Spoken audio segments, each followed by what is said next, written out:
अभी आपने न्यूज़ में सुना होगा कि ताउते नामक चक्रवाती तूफान केरला, गोवा और महाराष्ट्र होकर गुजरात की ओर आगे बढ़ रहा है। इससे पहले भी आपने बहुत सारे तूफानों के बारे में सुना होगा, पर क्या आपने कभी सोचा है कि आखिर चक्रवाती तूफान क्या होते हैं और इनके नाम कैसे रखे जाते हैं और ये आते कहाँ से हैं?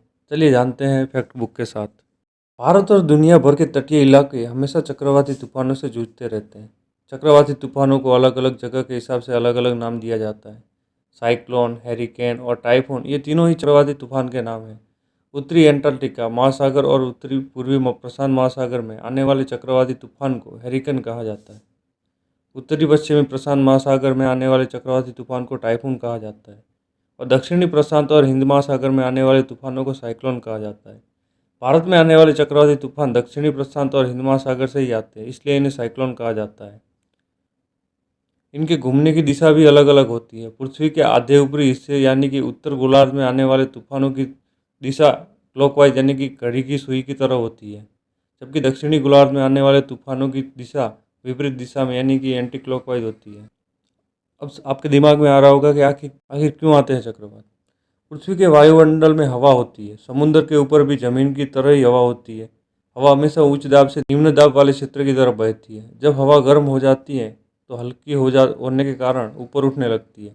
जब समुद्र का पानी गर्म होता है तो उसके ऊपर मौजूद हवा भी गर्म हो जाती है। जब समुद्र का पानी गर्म हो जाता है तो उसके ऊपर मौजूद हवा भी गर्म होने के कारण ऊपर उठने लगती है। इस जगह पर निम्न दाब का क्षेत्र बनने लग जाता है। आसपास मौजूद ठंडी हवा इस निम्न दाब वाले क्षेत्रों को भरने के लिए इस तरफ बढ़ने लगती है, लेकिन घूमती रहती है। इसीलिए ये हवा सीधी दिशा में न जाकर घूमने लगती है और चक्कर लगाती हुई उस जगह की ओर आगे बढ़ने लगती है। इसे चक्रवात कहते हैं। चक्रवात तेजी से घूमती हुई हवा है, इसलिए इसका मध्य बिंदु हमेशा रिक्त रहता है, क्योंकि घूमती हुई हवा उस बिंदु के चारों ओर घूमती है लेकिन उस बिंदु तक नहीं पहुंचती। इसे चक्रवात की आंख कहते हैं।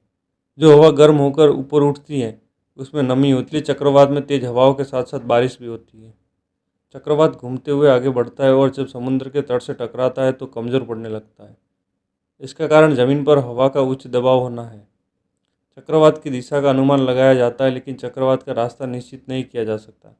कई बार चक्रवात अपना रास्ता तट से टकराने से पहले ही हवा में बदल देते हैं। अब आपके दिमाग में चल रहा होगा कि आखिर इन चक्रवातों का नामकरण कैसे होता है, कौन रखता है इनका नाम।